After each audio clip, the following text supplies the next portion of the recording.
class 10C, and today I am going to represent the topic from our chapter Nationalism in Europe, and I am going to explain Unification of Italy. Unification of Italy का पहले मैं अपने आप से overview दे देती हूँ।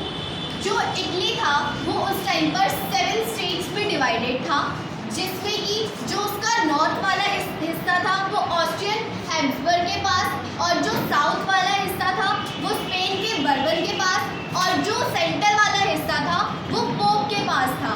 सिर्फ उसका एक स्टेट सेरेडिनिया पेडामाउंट, जो कि इटालियन प्रिंसली हाउस के द्वारा उसको रूल करा जाता था, सिर्फ सेरेडिनिया पेडामाउंट ही ऐसा हिस्सा था इटली का जो कि इटली का जो प्रिंस था उस पर रूल करता था।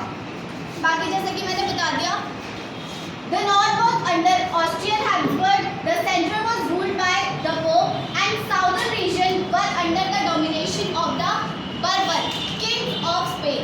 अब जो इसमें हम सबसे पहला रोल देखते हैं वो है रोल ऑफ गुइसिपी मैज़िनी। तो जो गुइसिपी मैज़िनी था वो 1807 में गिनोआ में पैदा हुआ था, और वो आगे जाके एक सीक्रेट सोसाइटी कार्बोनेरी के साथ ज्वाइन हो गया था।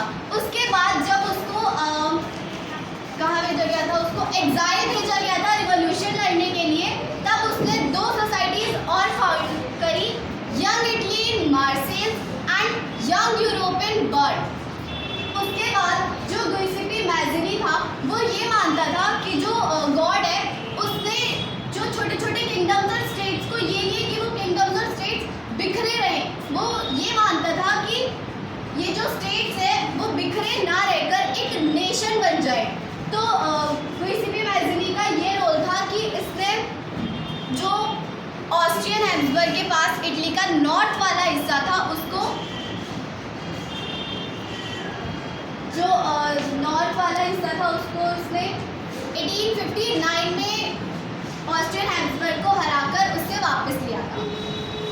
अब जो मेटरनिक था वो बोलता था कि जो मैज़िनी है वो हमारी सोसाइटी के लिए एक बहुत ज़्यादा डेंजरस एंटिटी मानता था मेटरनिक मैज़िनी। उसके बाद अगर हम बात करें तो हम पहले बात कर लेते हैं कि साउथ को किसने छुड़ाया। जब 1859 में मैज़िनी ने नॉर्थ वाले हिस्से को ऑस्ट्रियन हैब्सबर्ग से वापस ले लिया था, तभी 1860 में एक और मूवमेंट चलाया गया गैरीबाल्डी के द्वारा, और गैरीबाल्डी ने 1860 में साउथ वाले हिस्से को स्पेन के बर्बन किंग से वापस लिया। ठीक है, उसके बाद एक बार हम इसका भी ओवरव्यू ले लेते हैं। Supported by elites. अब एलाइट्स ने क्या सपोर्ट करा? In the eyes of the elites of this region a unified Italy offered them the possibility of economic development and political dominance. अब जो एलाइट्स थे वो ऐसा मानते थे कि जो यूनिफिकेशन ऑफ इटली है, अगर जो इटली है वो यूनिफाई हो जाए तो वो उनके इकोनॉमिक डेवलपमेंट और पॉलिटिकल डोमिनेंस के लिए बहुत अच्छा होगा। अगर हम बात करें रोल ऑफ कैवर की, through a factful diplomatic alliance with France engineered by Cavour, Sardinia Piedmont succeeded in defeating the Austrian in 1859। अब जो कैवर था उसने 1859 में ऑस्ट्रियन हैब्सबर्ग से, मेरा थोड़ा सा गलत हो गया, कैवर ने तो ऑस्ट्रियन हैब्सबर्ग से वापस लिया था 1859 में। Role of Giuseppe Garibaldi. In 1860, they marched into South Italy and the kingdom of the Two Sicilies and succeeded in winning the support of the local peasants in order to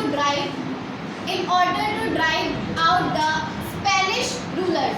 अब जो Garibaldi था उसने 1860 में south की तरफ मार्च करा, south Italy की तरफ मार्च करा, और उसने लोकल पीजेंट्स और किंगडम ऑफ टू सिलीज की हेल्प से साउथ वाले हिस्से को भी स्पेनिश रूलर्स या फिर जो स्पेन के बर्बन किंग्स थे उनसे वापस ले लिया।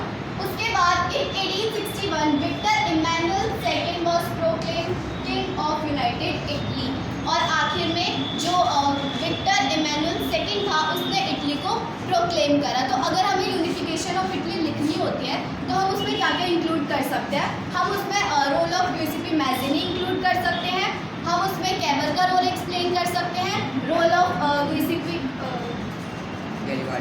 गैरीबाल्डी का रोल हम एक्सप्लेन कर सकते हैं। उसके बाद हम अपनी यूनिफिकेशन को प्रोक्लेम कर सकते हैं।